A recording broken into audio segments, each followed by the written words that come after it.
Hello, everyone. Welcome to Digital Nomad Mastery, the podcast where we teach you how to travel the world while making money.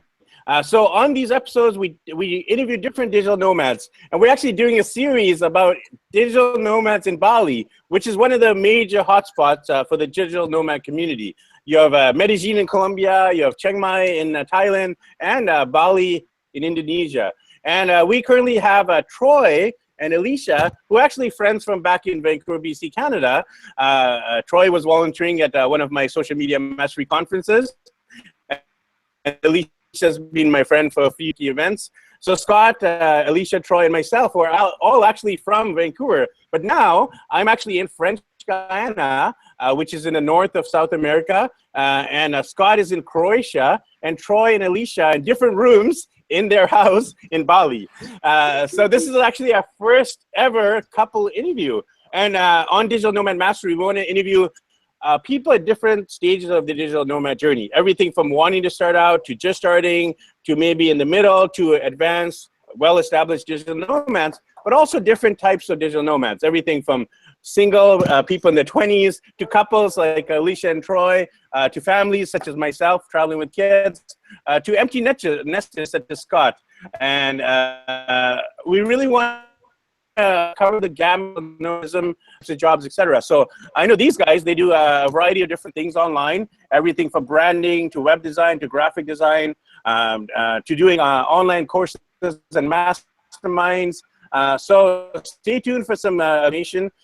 With our podcast, make sure you subscribe on iTunes, leave us a rating and review. It really helps the podcast get established and get more listeners. And please share with your friends, anyone who's interested in being a digital nomad. So how are you doing over there in Bali tonight, Troy and Alecia? We're doing great. I just got back from the gym. Yeah, we're doing great. It's really, weather's great. Yeah, I can't complain. Yeah, it's really cool. This is my second time being in Bali, and it's really nice. I was here 5 years ago and then back this time, and it feels like really cool. It feels kind of like full circle to come back 5 years later and kind of experience everything again in a new lens. Awesome. So why don't we start with telling us a little bit about how you started to go on to this journey? Like, how did you get from Vancouver to Bali? And, what were some of your goals that you achieved on the way? Well, for me personally, I've been dreaming about Bali since I was 12. I just didn't know it was Bali at the time.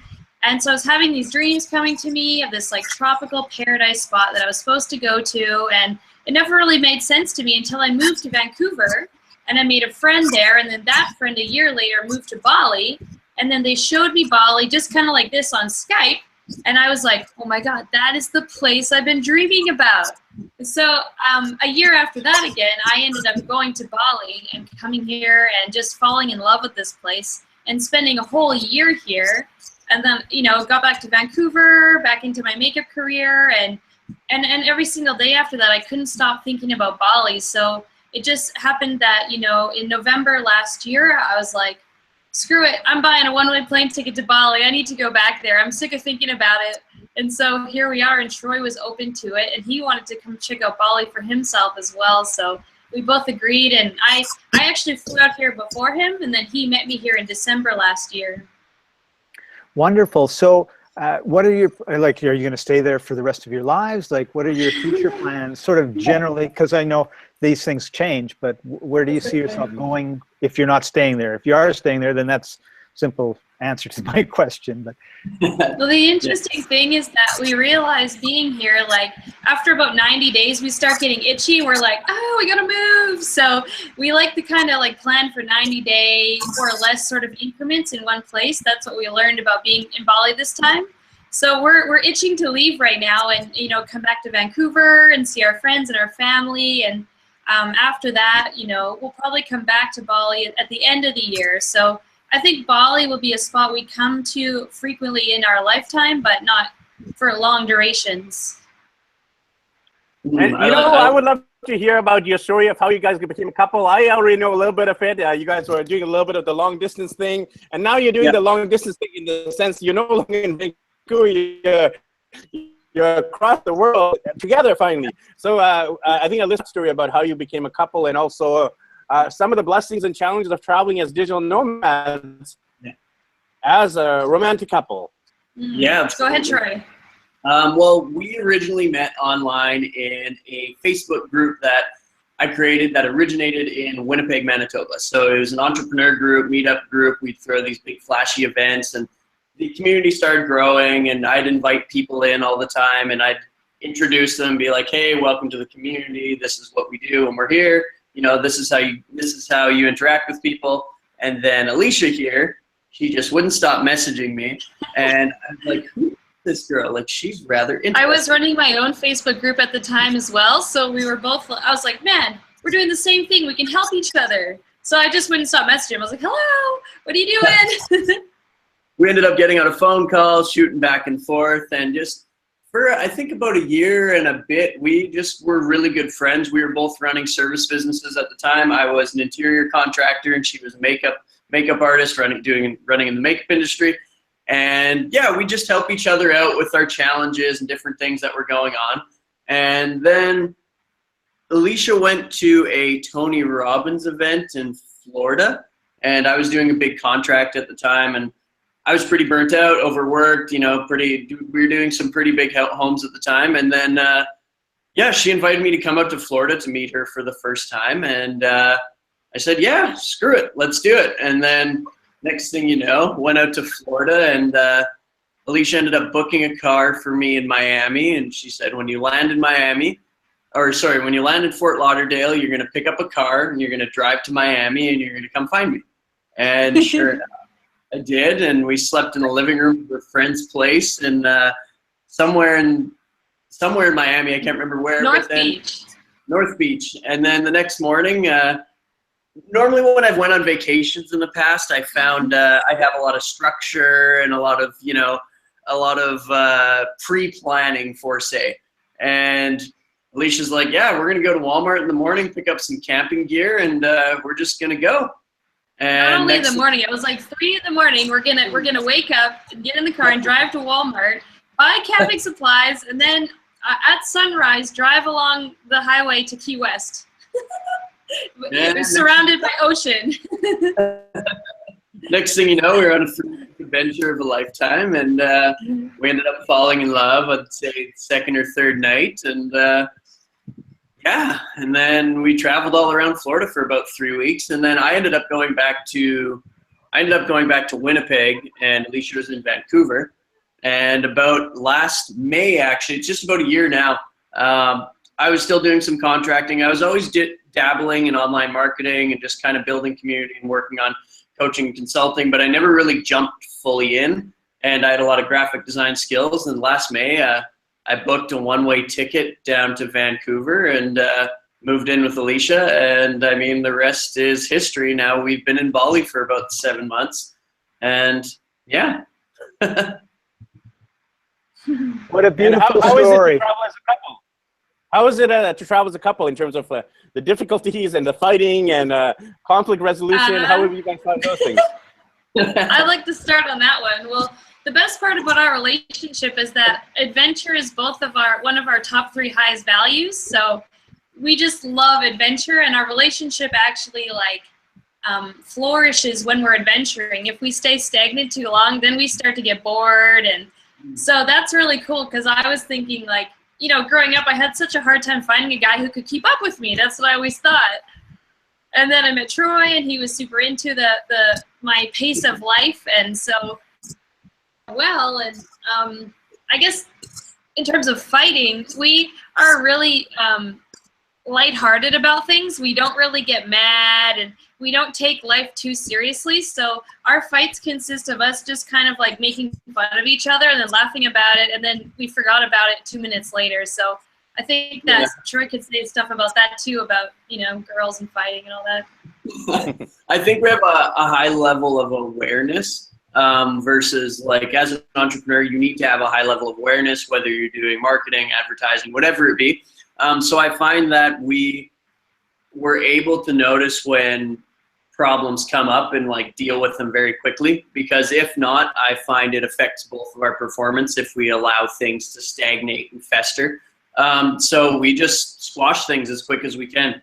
I mean, one of us may be pissy about something for a little bit, but we really deal with it head on immediately, because we don't got time to fight and mess around. We're in paradise. We're building our online empire, and yeah, it's great. I think that's a synopsis of us. Definitely. We just laugh at it a lot. We hit the button, then how do you say it? Hit the nail on the head, I guess. I don't know what the metaphor is, but just kind of like pinch the fight off, and then, you know, talk about it, then we laugh about it and move on as fast as possible. I think we got a bit of a connection. Oh, hello. Hello. Can you guys hear us? I was waiting for Ricky, but since he's obviously not talking either, I'll jump in. What are some of the challenges, which is unusual because usually we talk all at the same time, and so here we are both waiting politely for the other one, I think. What are some of the challenges you found as being a digital nomad? Obviously, oh, and before we get into that, I grew up in Winnipeg, Troy, so oh, wow. Very cool. Winnipeg Jets all the way, even though I've been 20 years in British Columbia. So what are some of the challenges you found being a digital nomad? And, you know, I think it's easy when we're at home and we've got all this stuff that we've accumulated over decades, and then all of a sudden we're, you know, 1 or 2 suitcases and we're off to the, you know, in places where perhaps there isn't a Kmart or a Walmart or Costco to go buy stuff. And so what are some of the things that you've found that have changed? I think a big blessing and a lesson that being in Bali has really taught me is to manage my time. Because I found when I was in Vancouver, when I was in Winnipeg, I would tend to get myself on other people's schedules very easily. Whereas now being in Bali in a completely different time zone, I follow my calendar and people book into my calendar. If it's not booked into my calendar, it's not generally a meeting. I think that has been a really big shift for me to really grasp hold of my time and just ensure, because the first little bit, we just didn't know what to do. Or like for us to post on social media or do different things, we're like, okay, prime times are 10 p.m. and 6 in the morning until 9 a.m. So I think for the first little bit, finding out when the best times were to actually post and connect with people was a bit of a challenge, but I think there's a really big blessing in there too, because you're forced to take control of your reality. Yeah, that was a huge one, is getting used to the time zones. Go ahead. Oh no, go on. Finish what you're saying, and then I'll jump in.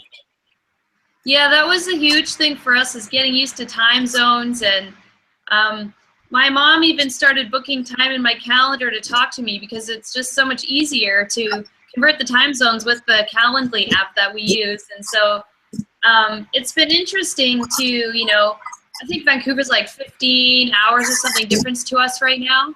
So I think that's our major challenge, is like time zones. And then I guess after that would be like, you know, having we don't really have a support community here of people that we've known for a while who know us and we trust. And so we just have each other, which is like a really big blessing. But then, you know, beyond that, we don't really have that kind of support community of people that we can just go have dinner with and talk about life and all that. So that's been an interesting thing to get used to, because I'm used to being surrounded in lots of people and having dinners together. And so I'm excited to go back to Vancouver for that. I think that's a really big point. I was talking with a client earlier actually about, he had a very similar experience when just nomading around, like whether it be South America or Asia, different. Yeah, like it's difficult to build a solid foundation of friends and people around you as support groups, because everyone's kind of moving and doing their thing and they got their own things going on. They're working on building their empires, and it's good, but like there's a lot of flaky relationships along the way.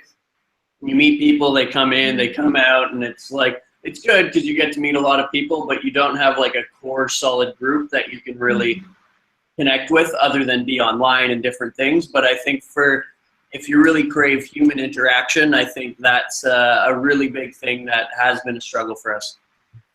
Another thing our friend brought to our attention too is like, he's like, if you're only in a place for like, say, a month or a few weeks, like, he's like, do you really want to invest time in getting to know someone? And then, you know, do you make plans to stay in contact with them, or do you make plans to see each other again? Like, is there a point to that? Or what is like, where is the point where, you know, you want to make friends or you want to just stay focused on your business? And so that's been an interesting learning curve for us too, is like, where do we invest our time and who do we spend our time with and what's like important for us? And also being open to the flow of like, oh, we just met these cool people, let's talk to them. And so finding that balance.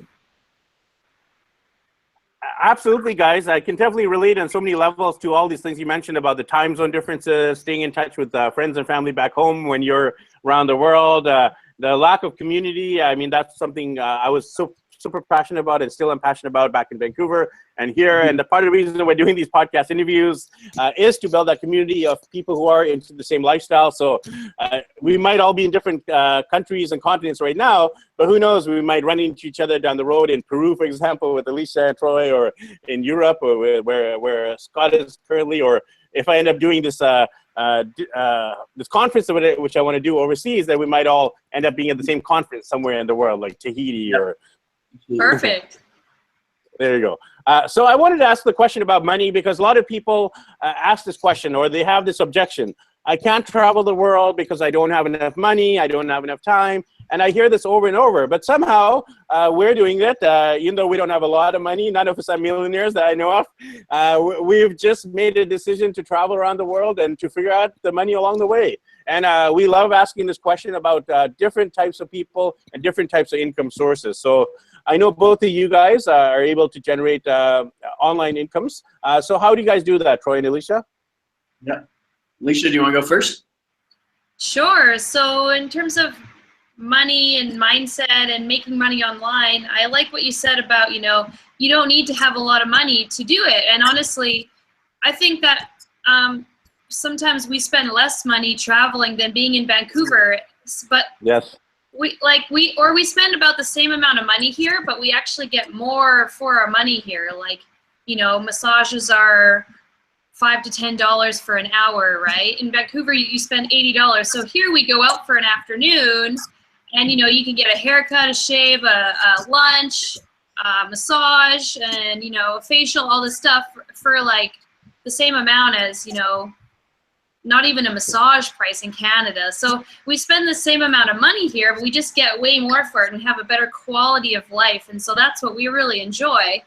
But in terms of making money online, what I've been really learning, like I'm doing transformational coaching. So for me, it's about having powerful conversations with people. And what I really realized in the beginning was like, I was putting out so much content, but you know, wasn't getting any leads from it because it wasn't, you know, an offer. So what I've been really figuring out is like, you know, the weighing out like content to offers and putting out offers. So instead of just putting out tons of content, I want to just get people that want to buy my services to come forward. So I make offers now instead of just blasts of posts. I'm like, okay, cool. I'm going to do a 4-week mastermind. Who wants it? Okay, cool. I'm going to like offer some private coaching services. And then now that I'm creating offers on my Facebook wall, people get accustomed to that, and then they're going to come to me to buy my services rather than just come to me to consume free content all the time, right? So that was a big shift for me in realizing that, you know, I don't need to just post a bunch of like huge long posts all the time. I just need to do a few of those and actually just make offers and connect with people through Facebook Live and all of that.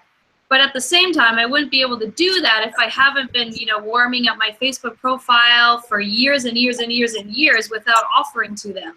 Because now I built so much trust in my makeup career, and even before that, because I've been always traveling and posting motivational stuff. And now that I'm doing this coaching thing, it's become easier to just tap into that audience that I've already accumulated and sort of generated through just my lifestyle. And so now that I've started turning that into like hot and warm traffic, you know, it's been quite easy to just turn it into money just by simply offering my services and getting people to know what I'm doing and take it seriously and keep showing up doing that. And then they see it as a pattern, and then they want in. And then, you know, from there it goes to referrals.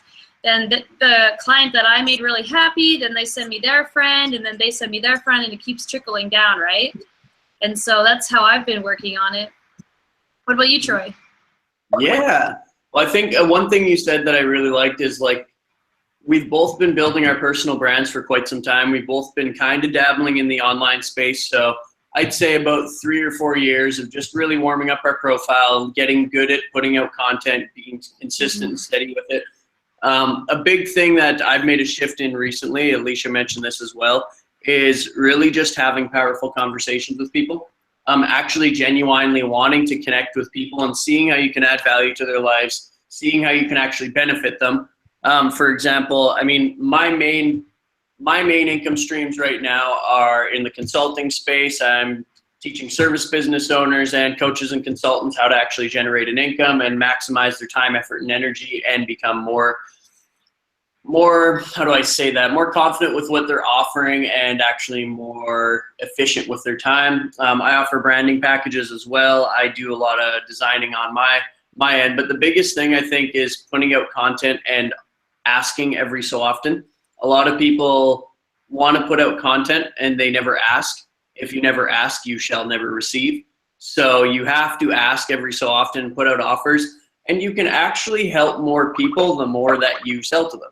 The more people you sell to, the more impact you can have on their lives, the more lives that you can change, the more money that you make, the more impact that you can actually have on other people. So I mean, it depends on what you're actually selling and what your service offering is, but getting into powerful conversations. Even this week, we're doing an event in Arizona in September, and it all started for me connecting with this girl.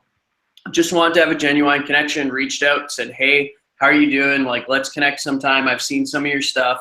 We got onto a phone call. Next thing you know, she used to run service businesses. I've ran service businesses, and she's planned on putting together this event anyways. So now in September, we're going out to do a 2-day event with 25 people and her, and we're going to help her put the whole thing together. And next thing you know, we created a pretty amazing opportunity, which is going to be very profitable for all 4 of us.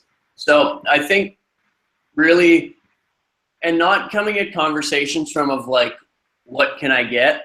Like of like, how can I give and how can I enrich this person's life? And from that, I think that's when you actually get a lot more benefit.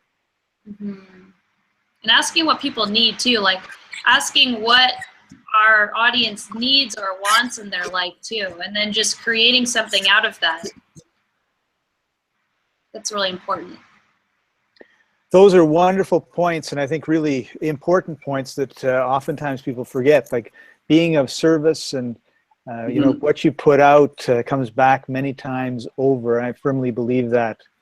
And when you were talking about your clients telling their friends about you, that's my whole marketing plan is, you know, in fact, it's got to the point now where if you don't know somebody who knows me, I won't really actually spend much time talking to you about anything other than, you know, the weather, because that's where all my business comes from. And I really like the fact that everybody kind of knows everybody.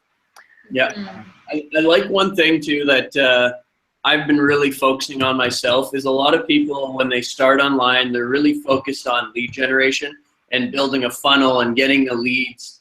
I think if you really service the people you already have in and you really deliver to them an amazing experience, you're going to have referrals galore.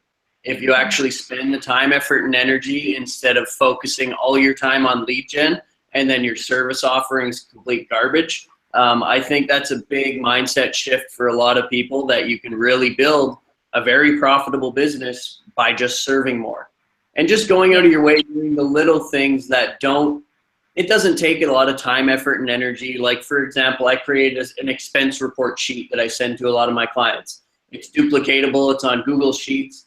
It's a way they can actually track their income that they make every month. And it's something that they can use that's really beneficial for them. And it doesn't take much effort and energy for me to send to them. Cool.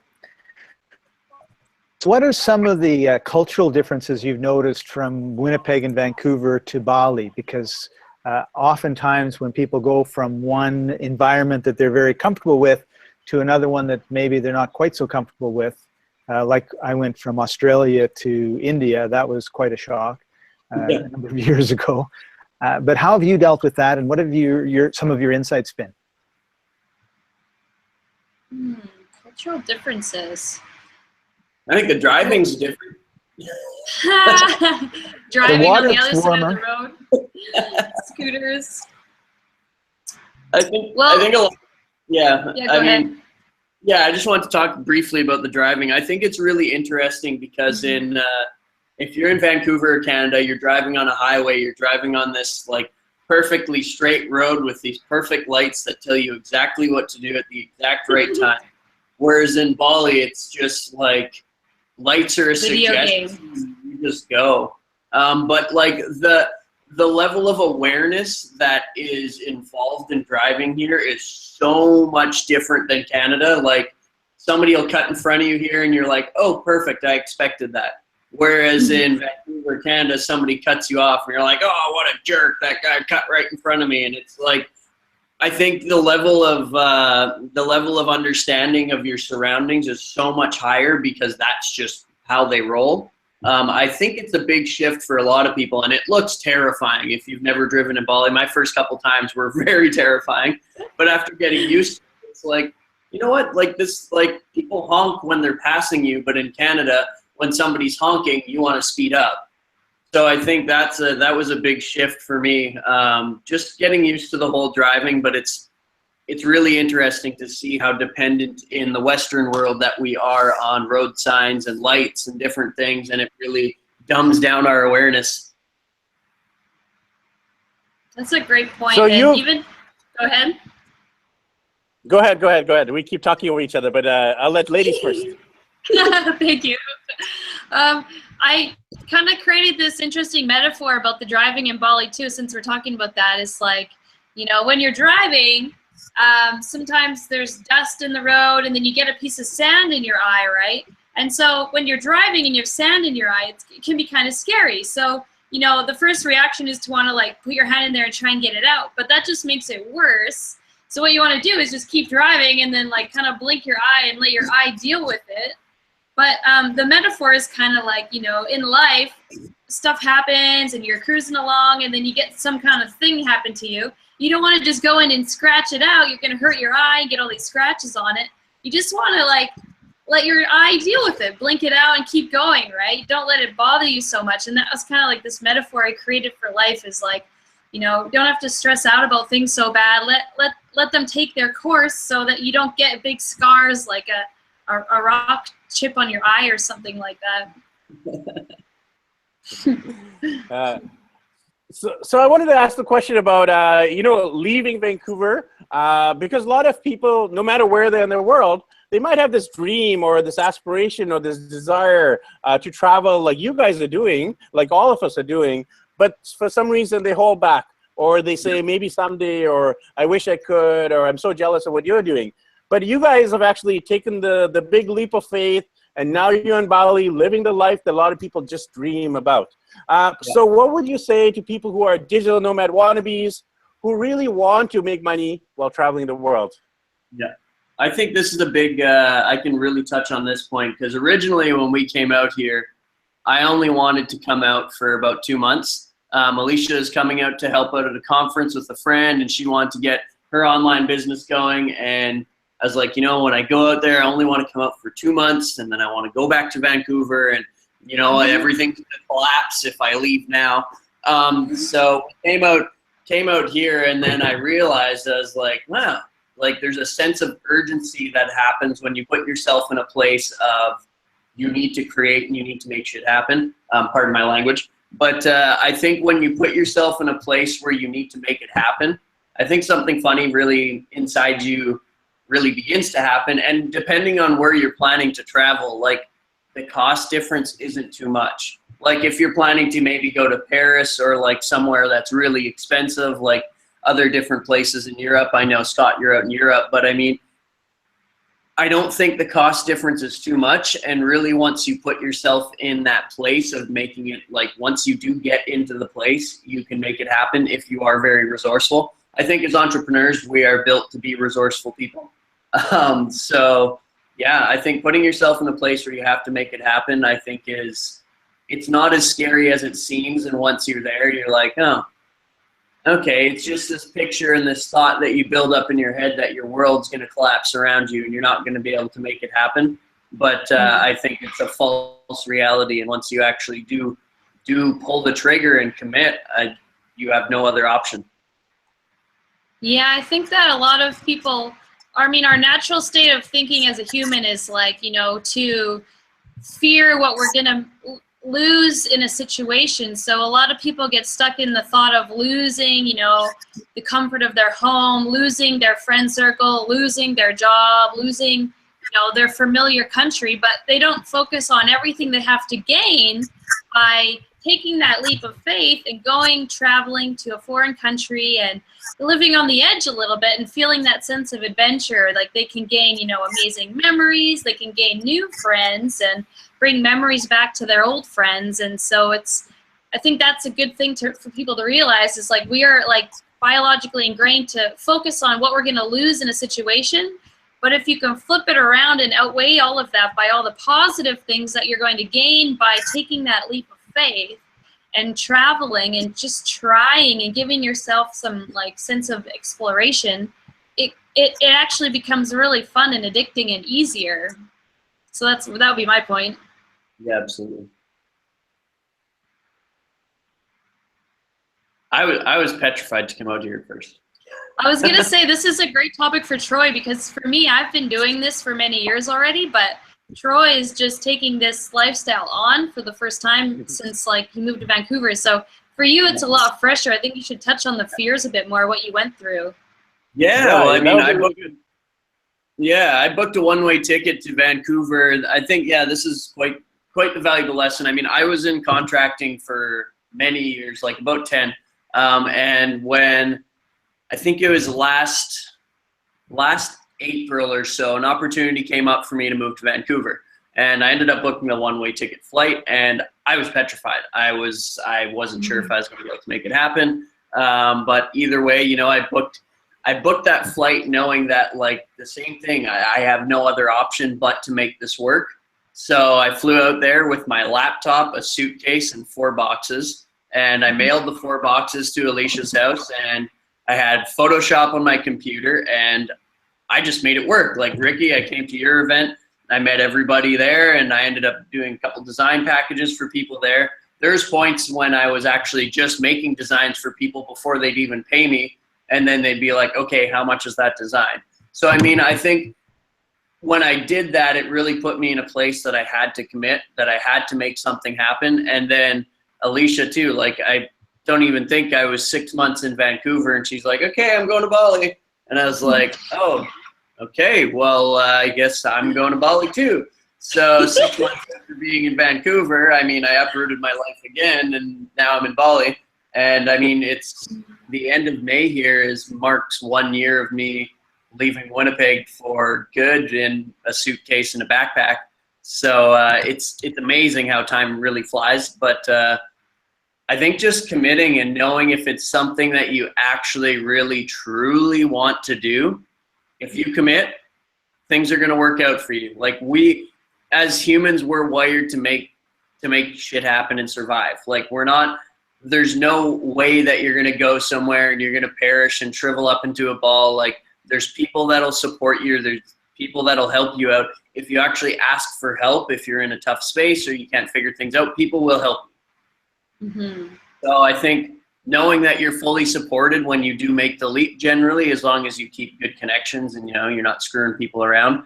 But knowing that you're fully supported, I think, is a big shift for me, and that I can just make it happen. I don't know if I can elaborate on that too much more, but yeah.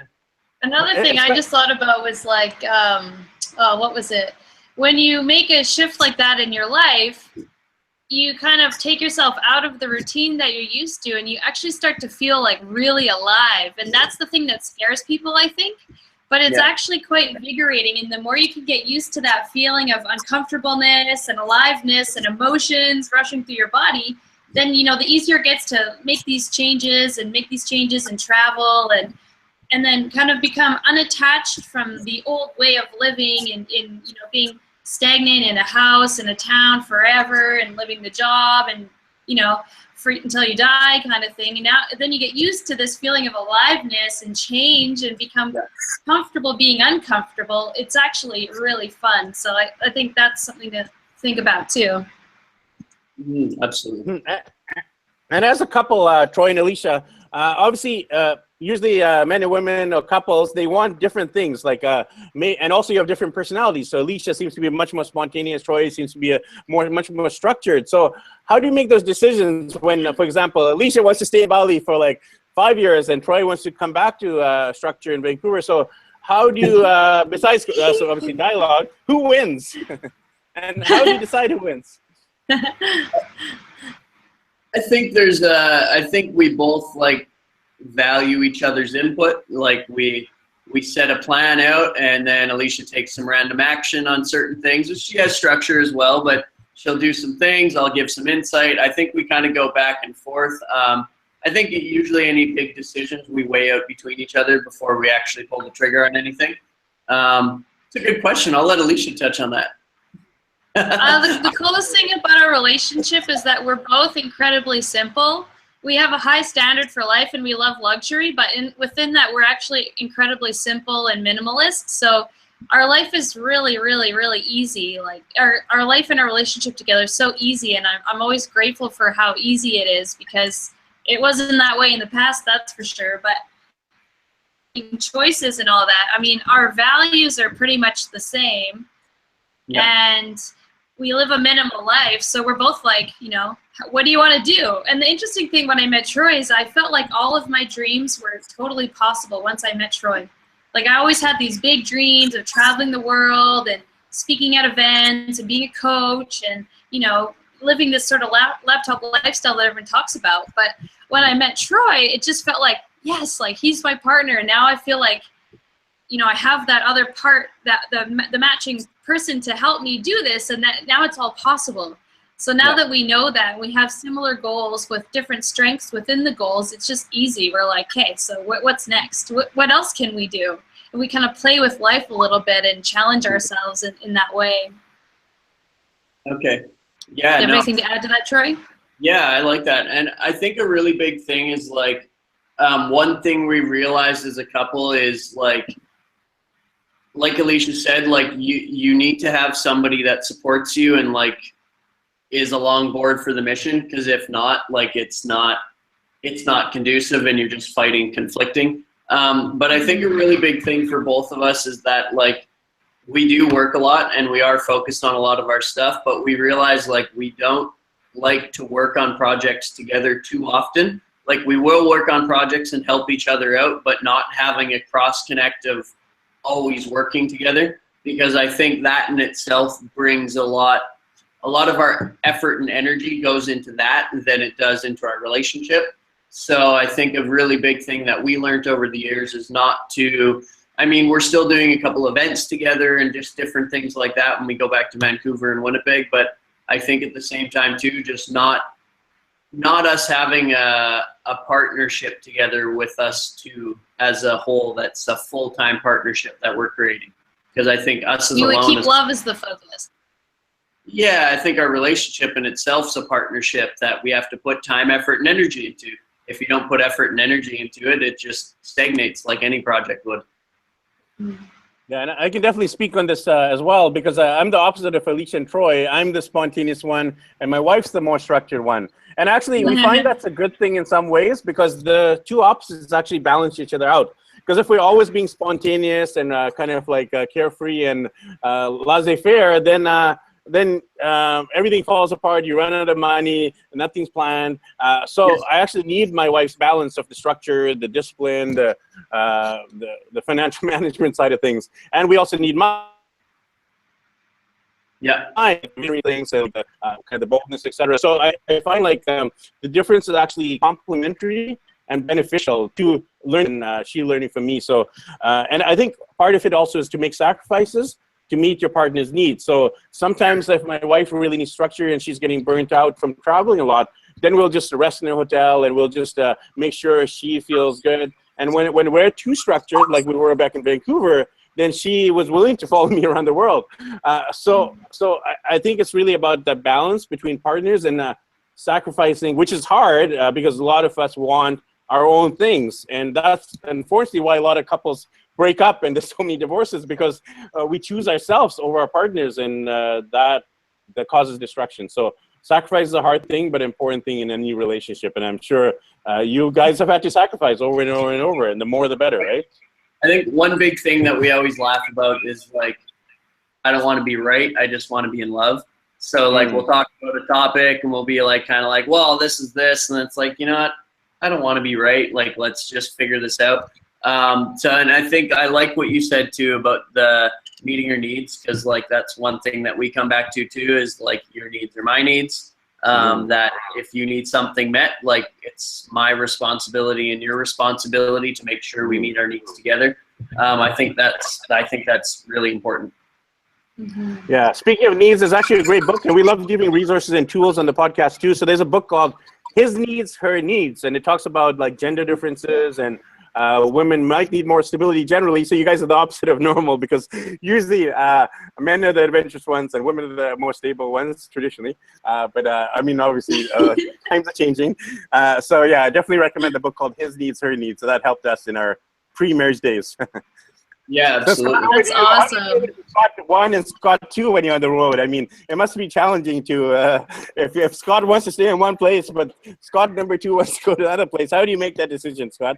Well, I happen to be the one that is stable, and I happen to be the one that's spontaneous, and we have these long conversations all the time. That's great. There's no compromise in my world. It's just exactly what I want to do, and if you don't like it, you're gone. He always says that. No.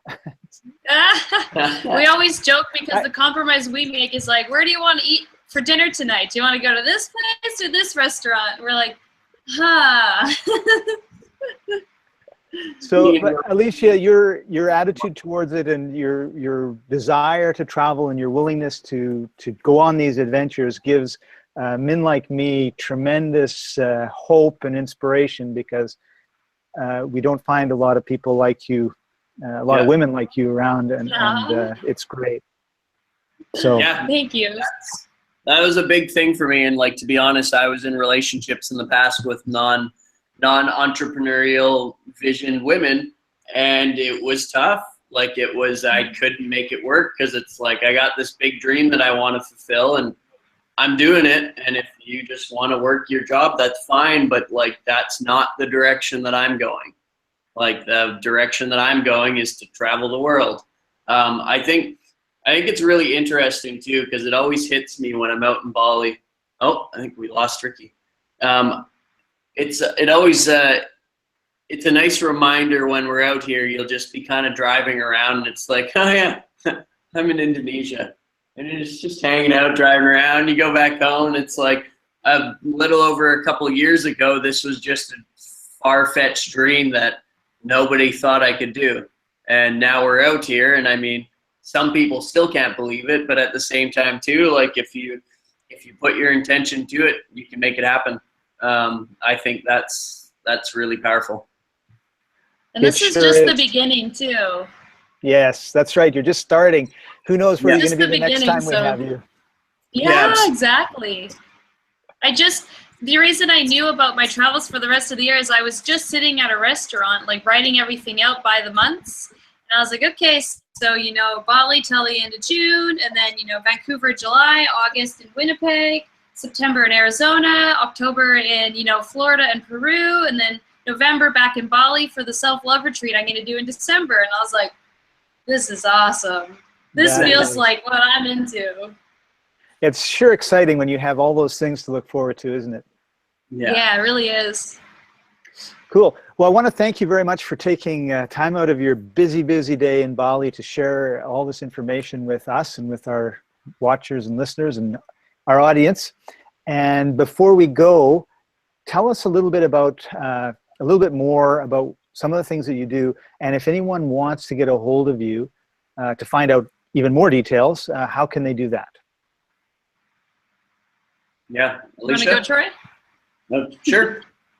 So if you want to find a little bit more about me, I'll actually probably be launching this before this goes live. So you can go to troysconsulting.com. I specialize in luxury branding packages and developing people's customer journeys. And actually the customer journey is like how when somebody checks you out, like the development that they go through of checking you out, like it's more of an engineered process than most people put thought, effort, and energy into. I really specialize in copywriting, marketing campaigns, all sorts of just different positioning, way to position yourself differently from the way that most people are positioned in the marketplace. So that's me, and that's me in a nutshell. So yeah, check it out at troysconsulting.com, and or you can check me out on Facebook. I post a frequent amount of content on there, and yeah, that's it. Great. Awesome.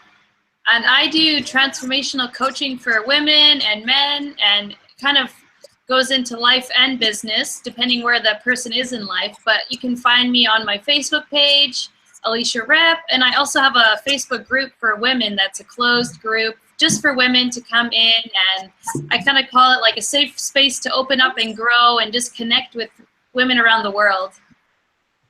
Wonderful. All right. Well, thank you very much for joining us, everybody. Ricky, have you got any last words? Glad to have you back. And this, of course, is one of the things that happens when you are doing these events from around, everyone's in a different place. Sometimes you drop off. So we're happy to see you back before we send off. It was amazing. We were able to do four people on one podcast. Usually it's hard enough just to get two people interviewing people back and forth, but somehow we made it happen. My co-host Scott and myself, and two guests, Troy and Alecia. Thanks everyone. I know there are a lot of other couples who might be in the same boat, wanting to travel the world. If Troy and Alecia can do it, then so can you. So make sure you subscribe to us on iTunes, leave us a rating and review, and we'll see you in the next episode of Digital Nomad Mastery. Thank you. Thank you so